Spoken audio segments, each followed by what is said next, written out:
Hi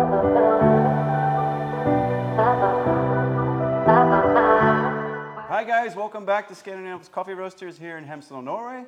I've got Ole Christian Bøhn, Norwegian Brewers Champion and Coca Cafe Champion, and now regional champion. Yeah, As of yesterday? that's right. Yeah. So yeah, it's been a while. It's been a while. I don't think we should made an episode since June, actually. Yeah, we're just talking about this. This is so sorry, it's been a bit long, but we'll try and get them a little bit more. Yeah. The plan is frequent. to do it more often. I think so. That's the goal. That's the goal. But on a side note, Ole Christian's going to be a father again, so For the third time. so that might conflict with Maybe. with kids showing up. But congrats. Thank you. Yeah. So what's been going on? A lot, actually, except from being a father for the third time, buying a house, competing in regionals, a lot of things. There's been big changes for you. Big changes, yeah. But we're not here to talk so much about us. We was at World of Coffee in Copenhagen. Yes. In July. Yeah, my first time. How many times have you been? Third time. Third time. Okay. In Milano and Athens and in Copenhagen. And how did this one compare to the? I think Copenhagen is just such a nice city, and the venue was so much better compared to the venue in Athens. Yeah. So I would say that Copenhagen was 10 times better than last year. It is a great city, right? It's kind of like the city that the most modern city of Europe. And it doesn't feel like a city too, right? Because it's kind of all the bikers. There's no pollution and the food was. The food is something. Yeah. And the coffee. But what is World of Coffee for people that watch that don't know what World of Coffee is? That's a good question. Well, that was my first time. So, but basically, it's a different city every year. So this year was in Copenhagen, obviously, and then it's basically the biggest trade event for all coffee roasters, importers, exporters, green buyers, equipment manufacturers, roaster village. They're all there. Everyone's there. Yeah, anyone and everyone. Coffee celebrities. So yeah, it was pretty cool. Yeah. What was your highlights of the 4 days? I was actually brewing for non-stop for all the event. Yes. So I think maybe the highlight, I think I would say that Tetsu Kazuya, the World Brewers Cup champion from 2016, right. He's like superstar of coffee. He was coming back to my booth and asking for a refill, more coffee, and he really enjoyed it. Yeah. That was my personal highlight, I think. Okay. I also had a really nice dinner with some Colombian coffee producers. Yeah. That was super interesting people.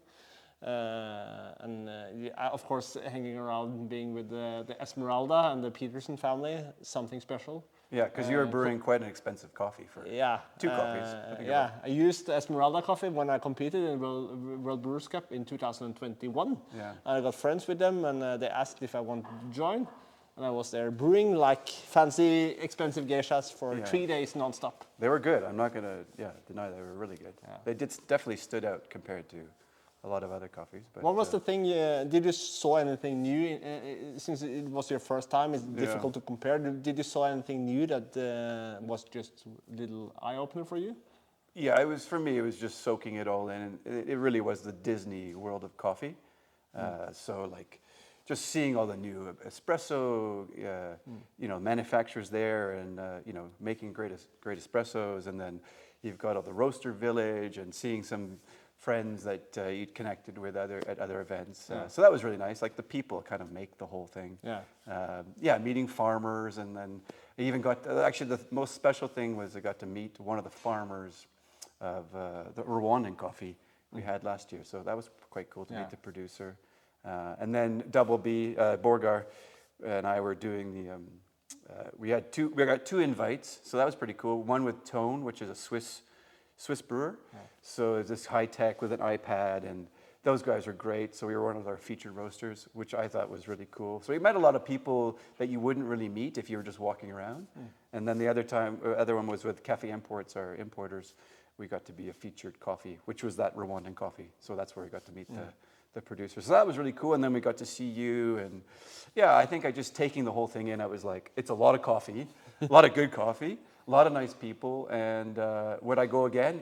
I mean, yeah, 10, yeah, definitely. It's such a special event. I can see why you guys who've done it before want to, go back and, re-engage with people that you haven't seen for a year or two, whatever. I think that's the beauty of coffee industry, because when you meet those people, you maybe meet them maybe once a year. Right. But when you meet them, you just connect. Connect immediately. So that's what I felt That's the like. beauty of coffee. Yeah. Really. What was the most exciting coffee you tasted in Copenhagen? Ooh, there was really good ones. The one from La Cabra, they had a few washed. I think it was a washed from Ecuador, I believe. Yeah, some of the coffees just completely blew me away. I was like, this is so good, yeah. And the prices were pretty reasonable for what you got. So yeah, La Cabra, that was one. What else? What about you? Anything stood out? I think I was mainly brewing Esmeralda. That's of course You're a little biased there. Amazing coffees. So Anything else? I think the highlight, maybe not taste-wise, but just because it's so impressive. Yeah. That was a Danish grown coffee. Right. Grown by a producer in Denmark. He actually produced coffee in Copenhagen. Poma, Rasmus Madsen, and he had produced geisha. It was tasting floral, sweet, complex, amazing. Yeah. It's possible to do that in Copenhagen. Yeah, a lot of geishas and a lot of anaerobic coffees I found. Yeah, a lot of naturals. Yeah, but maybe I think we see a trend that the washed is coming back. Yeah, that's what we served. We served 2 washed coffees that were washed Rwanda, and people loved it. So see that also in competitions actually, that washed coffees is coming back. I think it was the Barista Championships in Japan recently, and the top 3, I think, was actually using a washed processed coffee. Right. Okay. Yeah. So I think there's a kind of a divide between who loves the wash camp versus the natural, but I'm still on the wash side. But the naturals are interesting, right? I think there's a lot of cool things, and the anaerobics are really wild. So a lot of wild stuff. A lot of wild stuff. Yeah, And, almost too wild. It was almost like look at me kind of wild, but I don't think it wasn't for me. But So what about today? What was the plan you wanted to? I think we want to go a little bit into this month's subscription coffee. Right. Or favorite, very often for like everyday coffee, Wash Guatemala, super tasty. It's a winner, yeah. And just compare the difference between a cone-shaped dripper like this. Almost everyone knows about the Hario V60. That's quite famous. But this one's quite different. Maybe you can talk about That's just made of metal. So you get them in plastic, ceramic, and this one, I find this one to be a little bit more vibrant compared to the ceramic one. Ceramic one is also had a good heat retention. So I use this a lot. And this is actually from Denmark. It's similar to Kalita, but it's made from MK Ceramics in Copenhagen, a small ceramic studio that's made a flat bottom dripper. It's not the dripper that everyone has, but it's. You can show on the camera. I know you guys can see. So it's got 5 holes. It's 5 holes. 5 holes. It's quite similar to Kalita. Yeah. So it's. I think we're just gonna compare the difference. We're gonna use the same coffee. Yeah. Wash Guatemala. Use the same coffee, same grind size, and same temperature, same everything. And you grind it on the Comandante? Grind it on How the many Comandante. clicks? Everyone wants to know the clicks. Around 30 clicks, so 30. quite coarse. Yeah. So we just roasted this, so we did give it a time, like half an hour just after grinding it. So, but really nice aroma, right? Yeah. So you're gonna use the same grind size, same pouring structure, same everything. Just see if you can taste the difference between a cone shape and a flat bottom dripper. From my experience, cone-shaped drippers often has a little bit more vibrancy compared to the flat-bottom drippers, while the flat-bottom drippers like this, Kalita or Orea or something similar, often has a little bit more body and a little bit more sweetness sometimes. Okay. What's when you do competitions, is it kind of 50-50 who competes with these two styles? Yeah, yeah, Brewers, or- yeah. It's Because you're you're a cone, you're the V60 no, guy. this yesterday when I was Yeah. competing in regional, I used this one. Yeah. But last year I used Urea, a flat bottom. Is that flat bottom? Yeah. Yeah. So it depends on the coffee. Yeah. It depends on your recipe and your brewing style. Okay. Definitely. But in the competition, maybe 50-50. Yeah. So there is a bit of a debate, I guess, between. Yeah. Yeah. Okay. Interesting. Yeah. So let's see. Yeah. So just to talk about the coffee of the this October subscription coffee going out, Ojo de Aqua. It's a washed Guatemalan. We got this sourced through Cafe Imports. The varietals, it's a Bourbon, Catuai, Catura. I think it's like Paquet, they say, Megaheap, Catamore. So it's got quite a few varietals. A lot of different varieties. Yeah. So from the same farm, right? Yeah. And I think that a lot of those are hybrid varietals. So, with climate change now, I think a lot of farmers are moving into these hybrid, which are much easier to grow, probably more consistent in terms of year to year. So it's interesting to see like different varietals every year from different origins. So Yeah. Another thing with hybrids is that they are often more resistant to leaf rust. right. Which is That's big a thing problem for many coffee producers. That the coffee plantations is not, they are infected by something called leaf rust, and then that's really bad for producers. Yeah, a lot more chemicals they have to, or fertilizers they have to spray on their crops. But talk to me about this. So what's the brew recipe here, really? It is using an easy 5-pour recipe with normal 4-6 method for those that knows that one. Yeah. 20 grams of coffee to 300 mils of water. Maybe you can split go into just 5 pours, like 50 gram bloom, Yeah. 70 gram pour, and 3 identical pours of 60 grams every 30 seconds. And the 4-6, why do you call it the 4-6? Because it's made famous by Tetsu in Japan. That says that the 4-6 is depending on the first 4 parts. The first is setting the foundation for the sweetness, and the Right. rest is setting foundation for the complexity and acidity. And that's a theory, or is that kind of, would you agree with that? It's a really good recipe, Yeah, it easy to works. use. And you use that in competition too, then? Yeah. I used the same, almost the same recipe in competition yesterday. And what degree water? 93 I use in competition. 93.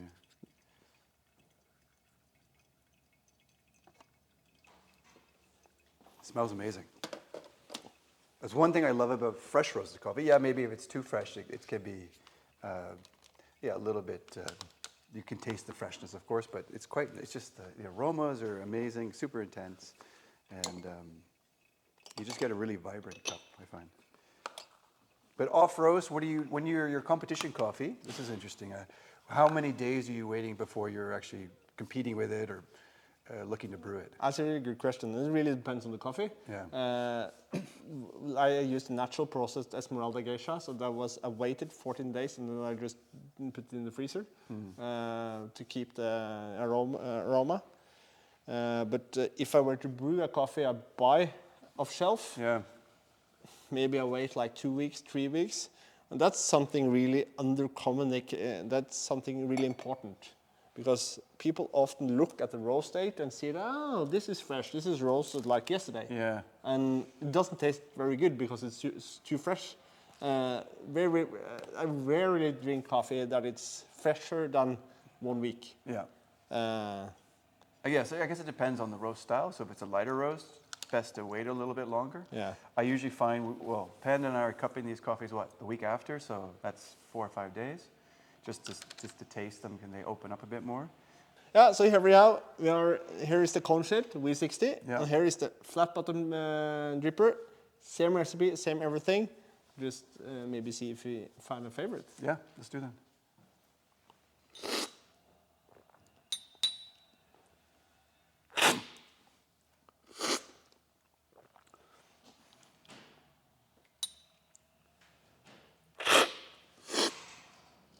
Very similar.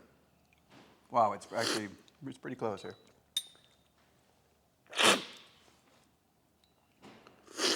What are you tasting though?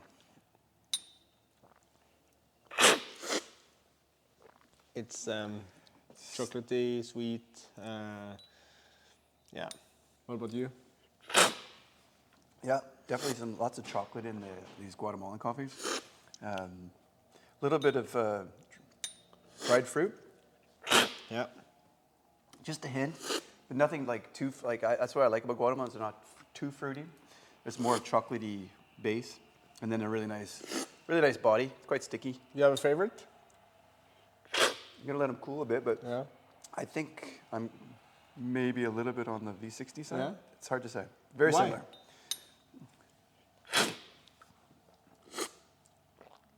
The body is very similar on both the coffees. The sweetness is very similar.